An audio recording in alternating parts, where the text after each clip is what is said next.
বাংলাদেশ কেন এত ভালো লাগে জানেন? বাংলাদেশ কেন এত ভালো লাগে জানেন?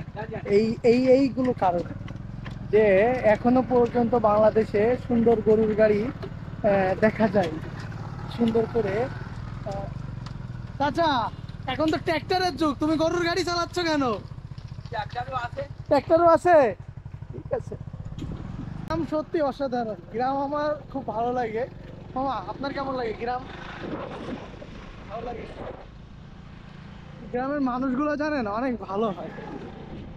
গ্রামের খাওয়া দাওয়া, দেশি মুরগি, দেশি মাছ, দেশি হাঁসের ডিম, সবকিছুই না অসাধারণ।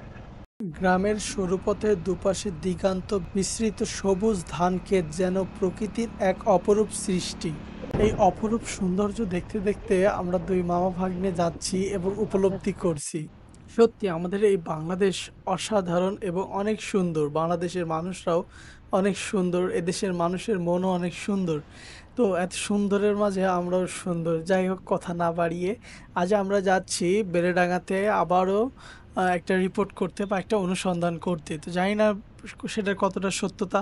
সত্যতা জানার উদ্দেশ্যে আমরা যাচ্ছি এবং সত্যতা সবার আগে আপনাদের সামনে প্রকাশ করব এবং আপনারা সত্য নিউজই দেখতে পাবেন আমাদের মাধ্যমে।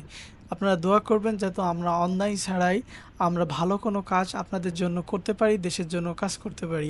সুতরাং ঝিনেদা এই মহাসড়কটি সত্যি অনেক সুন্দর, কারণ এইখানে রাস্তাটা অনেক ভালো এবং কোনো ব্যাক ট্যাগ নাই। এজন্য এই রাস্তাটা স্মুথলি গাড়ি চালানো যায় এবং সুন্দরভাবে গন্তব্যস্থানে পৌঁছানো যায়।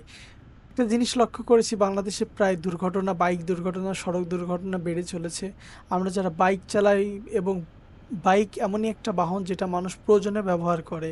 তো সেই জায়গা থেকে আমরা যারা বাইক চালাই সবাই অনেক সাবধানে এবং নিরাপদভাবে গাড়ি চালাবো। না হয় একটি দুর্ঘটনা সারা জীবনের কান্না। পরিবারে আপনার যে মানুষজন যারাই আছে না কেন, আপনার একা মৃত্যুর কারণে তাদের অনেক ক্ষতি হতে পারে। যেমন আপনার বাসায় আপনার মুখের দিকে চেয়ে আছে আপনার স্ত্রী, সন্তান, আপনার বাবা মা এবং আরও অনেকে। আপনি যদি অকালে আপনার জীবনটাকে ঝরিয়ে ফেলেন তাহলে এই মাসুল আপনার পরিবারে দিতে হবে। আপনি তো মারা গেলেন, আপনি চলে গেলেন, সেই মানুষগুলোকে কার কাছে রেখে যাচ্ছেন, কোথায় রেখে যাচ্ছেন? এই জন্য অবশ্যই অপমৃত্যু আমরা কেউ কামনা করি না। হায়াত যতক্ষণ আছে আমরা দুনিয়াতে ততক্ষণ থাকব, এটা যেমন সত্য, তেমনি আমরা যদি অপমৃত্যু ঘটাই এটাও আমাদের জন্য অনেক দুঃখজনক একটা বিষয়। সেই জন্য যারা পরিবার নিয়ে চলাফেরা করতেন বা করছেন এরা অনেক সাবধানে চলাফেরা করবেন। রাস্তাঘাটে আমরা অনেক দেখেছি যে একটা মোটরসাইকেলে 4 জন 5 জন করে উঠাচ্ছে, এটা আসলেই কাম্য নয়। আর সবাই দেখছেন আমরা হেলমেট পরি নাই, যেটা আসলে একটু ক্ষমাশীল দৃষ্টিতে দেখবেন।